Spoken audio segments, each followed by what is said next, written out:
7 out of 10 cars on the road right now have at least one dirty or failing sensor under the hood. The engine doesn't warn you. No alarm, no light, at least not at first. What happens is quieter. The throttle gets soft. Fuel economy drops a few miles per gallon. The car feels like it's working harder than it used to. Most drivers chalk it up to age. It's not age. Most of the time it's dirt. My name is Art Vance. I ran an independent diagnostic shop outside Detroit for over 20 years. The kind of place where cars came after the dealership had already given up on them.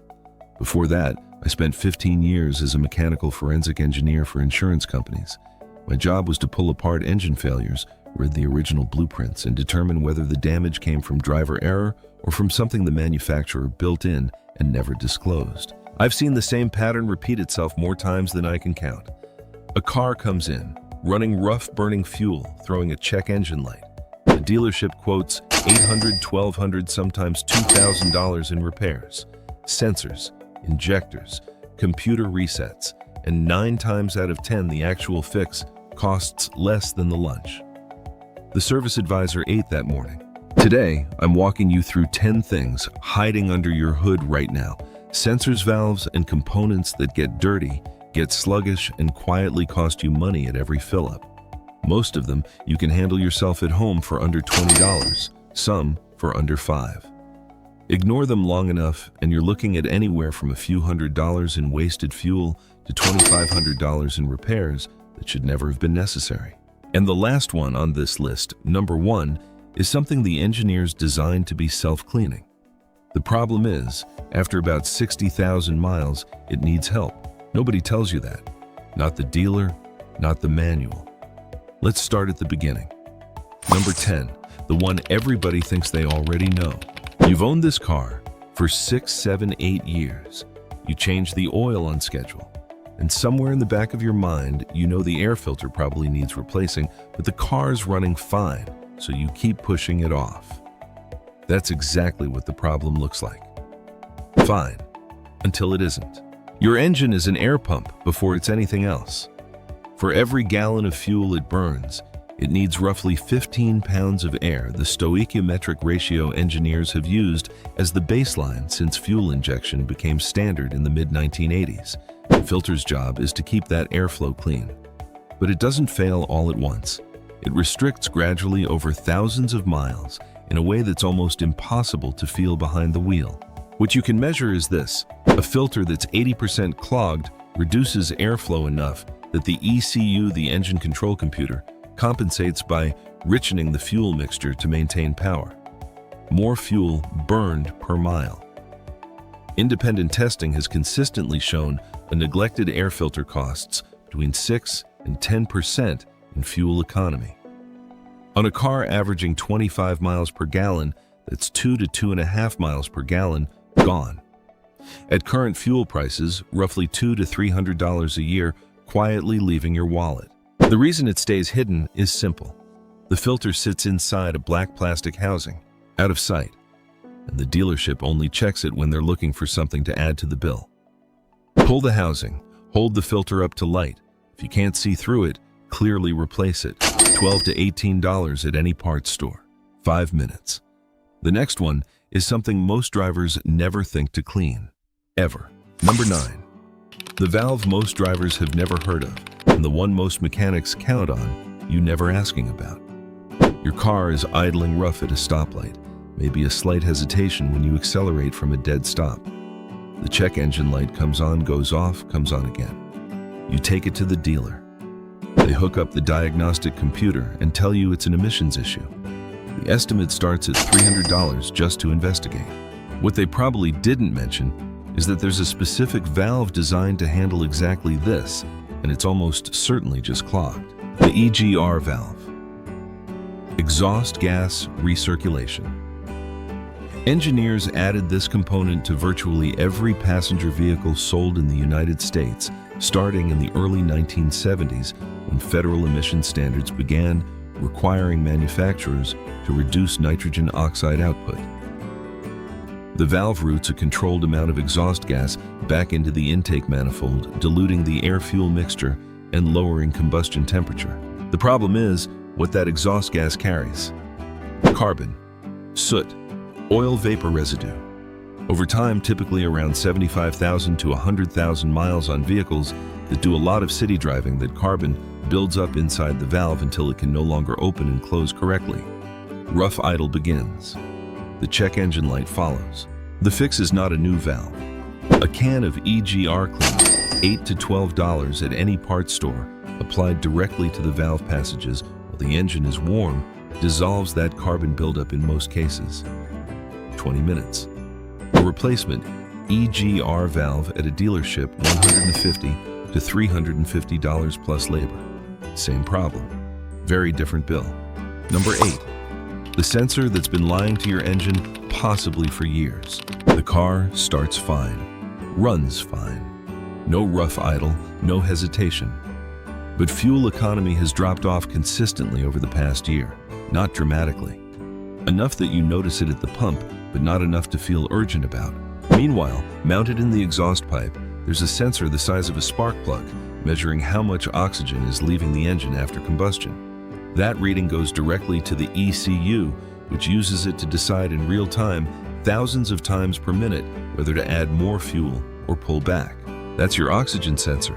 After about 60 to 100,000 miles, the sensing element degrades, not all at once. It starts responding slower, the readings become less accurate, and the ECU, trusting what the sensor tells it, starts making fuel decisions based on bad information running the engine. Slightly rich, burning more fuel than it needs on every single mile you drive.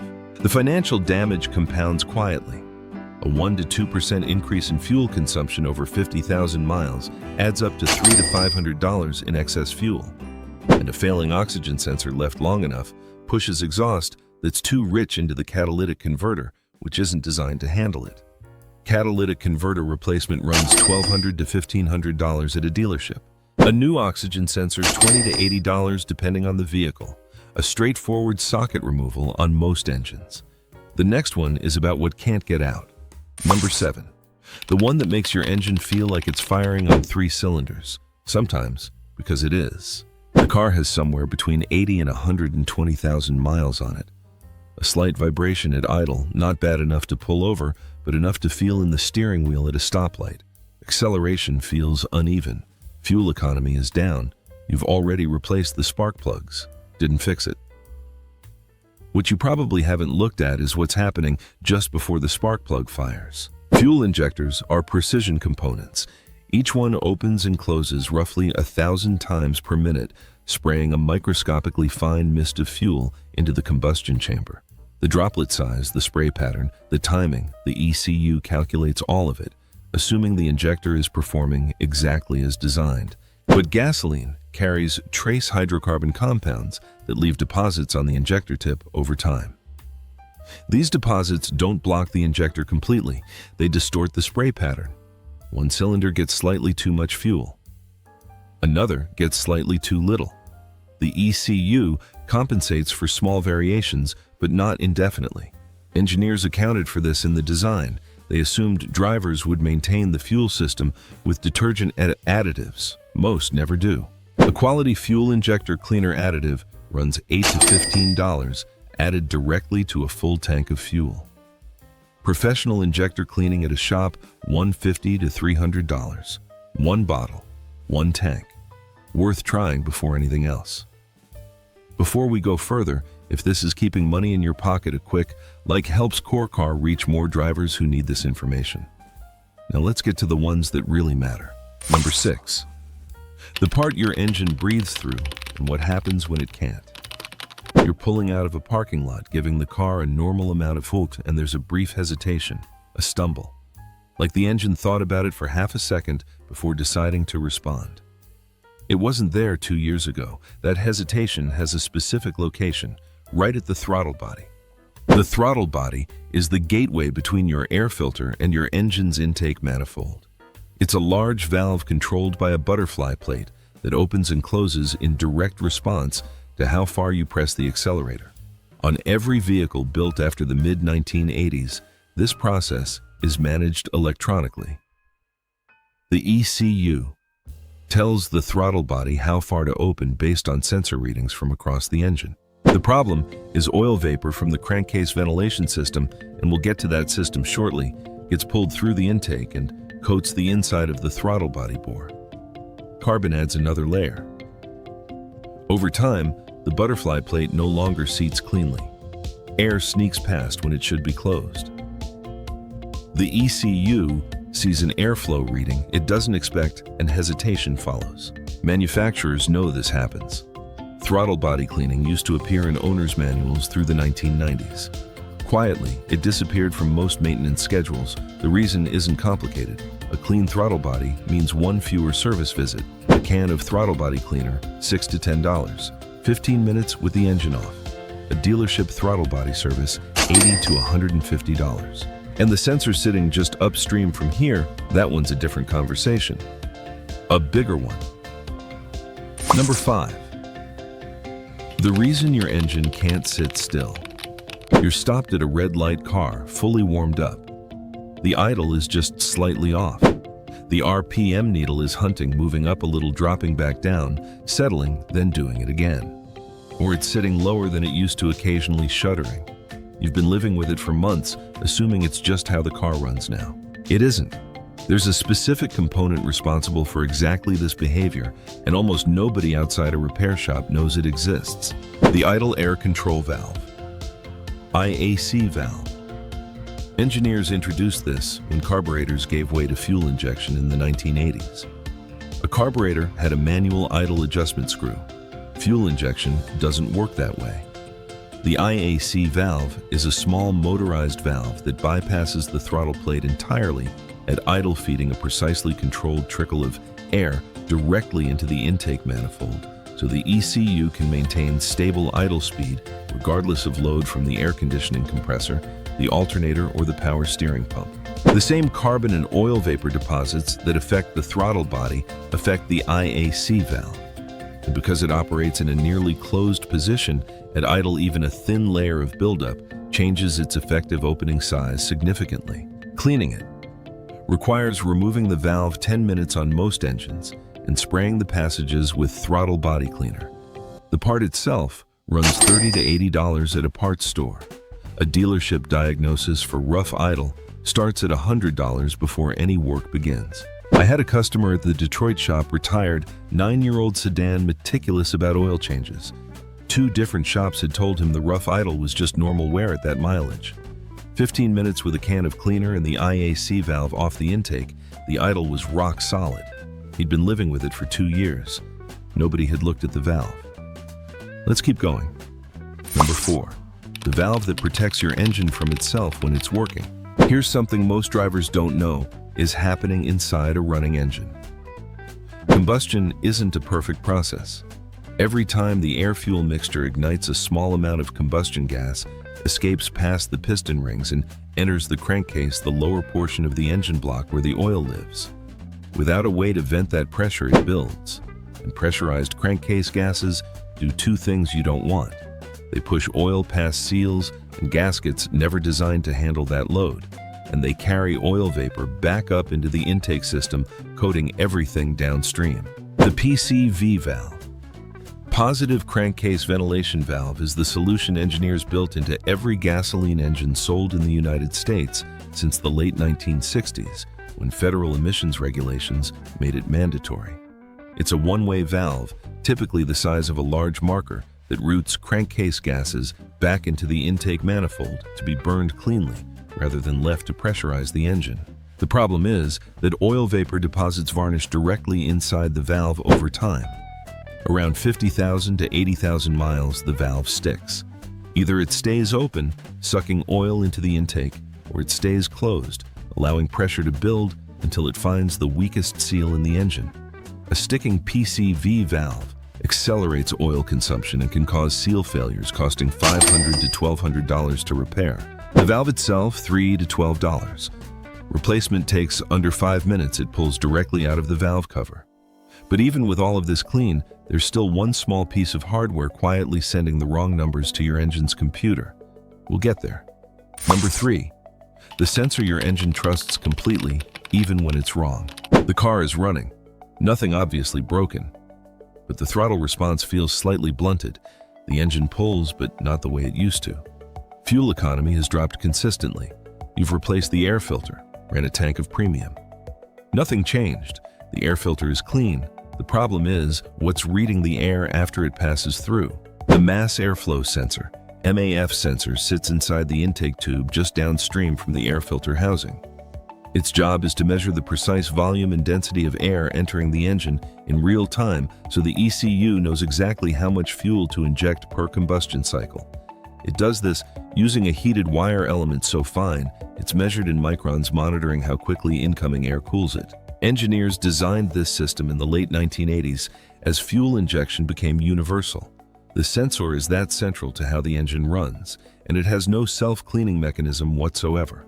Dust particles, oil vapor from the crankcase, microscopic debris from the filter media, all of it accumulates on the sensing element over time. The element reads low, telling the ECU the engine is getting less air than it actually is. The ECU injects less fuel. Power drops, efficiency drops. The engine runs lean without knowing it. A can of MAF-specific sensor cleaner. It must be MAF-specific because the sensing element is extremely delicate, costs $7 to $12. 2 minutes of cleaning, 5 minutes drying time. Dealership diagnosis for these symptoms starts at 150 and climbs from there. The next one is quieter than all of these, and in some ways, more deceptive. Number 2, the sensor that makes your engine think it's always cold. The car starts fine, runs fine. No rough idle, no hesitation, no check engine light. But fuel economy is consistently lower than it should be, not dramatically. Enough that you notice it over a few months of fill-ups, but not enough to feel urgent about. What's happening is invisible unless you know where to look. When a cold engine starts, it needs a richer fuel mixture to run stably, while metal components expand to operating temperature. Engineers built a specific sensor into the coolant system whose sole job is to report engine temperature to the ECU. As the engine warms up, the ECU reads the rising temperature and progressively leans out the fuel mixture toward the normal ratio. That sensor is the Coolant Temperature Sensor CTS. On most vehicles, it's a simple thermistor, a component whose electrical resistance changes predictably with temperature. And its failure mode is insidious precisely because it doesn't fail completely. It drifts. It begins reporting a temperature slightly lower than actual. The ECU, trusting that reading keeps the fuel mixture slightly richer than necessary on every trip, every mile without a single warning light. The result, 3 to 7% more fuel burned than necessary. Over the course of a year, $200 to $400 in excess fuel quietly gone. A replacement coolant temperature sensor, $8 to $25, accessible with a basic socket set on most engines. This one surprised me the first time I pulled the case files on it. But it's still not the most consistently misdiagnosed component I've seen in 35 years. That comes next. If you've learned something useful today, drop a like, because number 1 is the one the dealership really hopes you never figure out. Number 1, $5, 10 minutes. And the reason your car feels like it just came back from the dead. Here's the situation most drivers in this position describe the same way. The car has somewhere between 75,000 and 150,000 miles on it. It runs, gets you where you're going. But the throttle feels soft. The engine hesitates under load, merging onto a highway, climbing a grade, passing someone at speed. Fuel economy has dropped noticeably over the past year. At some point, a check engine light appeared. Maybe it stayed. Maybe it came and went. The car went to the dealership. The diagnosis came back with numbers, a new sensor, an ECU recalibration, sometimes a full fuel system service on top of that. The estimate anywhere from $350 to over $1,000 depending on the shop and how many line items they decided to add. In the majority of those cases, the fix was a $5 can of sensor cleaner and 10 minutes in the driveway. The component at the center of this is the MAP sensor, Manifold Absolute Pressure sensor. It sits on the intake manifold, the chamber that distributes the air-fuel mixture to each cylinder, and its job is to measure the pressure differential between the air inside the manifold and atmospheric pressure outside the engine. That differential tells the ECU precisely how hard the engine is working at any given moment. The ECU uses that reading combined with inputs from the MAF sensor and the throttle position sensor to calculate the exact fuel injection duration for each cylinder on each combustion cycle. Engineers introduced the MAP sensor as a primary load sensing input on most domestic vehicles in the early 1980s when electronic fuel injection began replacing carburetors. Some manufacturers use it as a backup to the MAF sensor. Others rely on it as the primary input. Either way, the ECU trusts this reading implicitly. It has no way to cross-reference it against reality. Whatever the MAP sensor reports, the ECU acts on. Here is what the dealership doesn't tell you. The MAP sensor measures pressure through a small port, a tiny opening in the sensor body that connects to the interior of the intake manifold. That port is directly exposed to the same oil vapor, carbon particles, and combustion residue that passes through the entire intake system. Over time, a thin film of contamination builds up inside that port and on the sensing diaphragm behind it. The sensor doesn't fail. It doesn't throw a code immediately. It just begins reading pressure, slightly incorrectly, consistently, biased toward reporting lower manifold pressure than actual.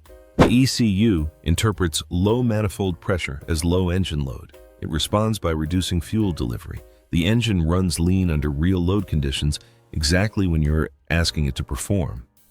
Power drops. The ECU compensates by pulling timing. Efficiency drops further. Eventually, the discrepancy becomes large enough that a diagnostic code appears. And at that point, most dealership technicians replace the sensor rather than clean it, because a replacement generates a parts margin and a labor charge.